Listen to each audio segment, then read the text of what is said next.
Samsung inverter refrigerator error codes. ये PCB board इतने smart होते हैं कि फ्रिज में होने वाली दिक्कत को बता देते हैं, और अगर हमें सभी एरर कोड पता हो तो हमारे लिए रेफ्रिजरेटर को रिपेयर करना आसान हो जाता है। और ये सभी एरर कोड हम आपको इस वीडियो में बता रहे हैं। तो मैं आपको बताऊंगा कि सैमसंग इन्वर्टर रेफ्रिजरेटर में हमें क्या एरर मिलती है और इन एरर कोडों के माध्यम से हमें क्या जानकारी प्राप्त होती है। सैमसंग के इस इन्वर्टर रेफ्रिजरेटर में 2 पीसीबी बोर्ड लगे हैं। लेफ्ट की ओर एक आईपीएम पीसीबी बोर्ड है और राइट की ओर दूसरा पावर पीसीबी है। दोनों पीसीबी बोर्डों में रेड एलईडी लाइटें लगाई गई हैं। इस सैमसंग में वेरियस फॉल्ट के मामले में दोनों पीसीबी अलग अलग एरर कोड इंडिकेट करते हैं, अलग अलग फॉल्ट में। अब मैं आपको यह बता दूं कि एरर कोड कब दिखाए जाते हैं। ये दोनों लाइटें अलग अलग तरह से चमकती हैं, लेकिन सबसे पहला काम जो हमें करना है वो है रेफ्रिजरेटर तक बिजली की सप्लाई पहुंचाना। और हमें ये भी पता होना चाहिए कि बिजली की सप्लाई फ्रिज से गुजर रही है या नहीं। अब मैं रेफ्रिजरेटर को बिजली भेजूंगा। ये सबसे अच्छा होगा यदि आप आईपीएम पीसीबी का ऑब्जर्व करें।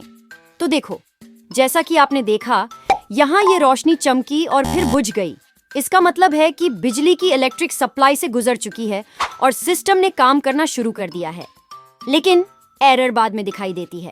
और अब देखिए, यह लाइट लगातार चमकने लगी है। इसका मतलब है कि पीसीबी के कंप्रेसर पर पावर है और कंप्रेसर ने अभी काम करना शुरू कर दिया है।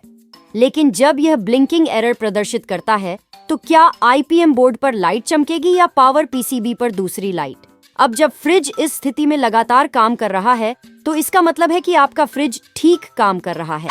ये क्या प्रॉब्लम दिखा रहा है? कंप्रेसर भी काम कर रहा है, लेकिन तो फॉल्ट क्या है? लाइट 11 बार झपक रही है और जब हम इसकी गिनती करते हैं तो ये 11 बार झपकती है। इसका मतलब है कि पीसीबी को फ्रीजर के अंदर लगे पंखे से फीडबैक नहीं मिल रहा है। फैन जाम हो गया है या खराब है। और कभी कभी इसका कारण ये होता है, जब फ्रीजर अत्यधिक बर्फ से भर जाता है तो पंखा बर्फ के कारण फंस जाता है, जो इस एरर कोड का कारण है। अन्यथा ये प्रॉब्लम कुछ समय बाद रेफ्रिजरेटर को काम करना बंद कर देती है। फिलहाल कंप्रेसर लगातार काम कर रहा है। इसके अलावा वायर कटने, जलने या पंखा खराब होने पर भी यह प्रॉब्लम प्रदर्शित होगी।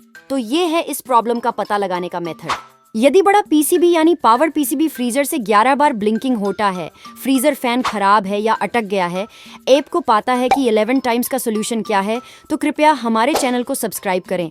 हम अगले वीडियो में देखेंगे कि पीसीबी 3 बार झपकाए तो क्या खराबी होगी। तब तक अपना ध्यान रखें। बाय।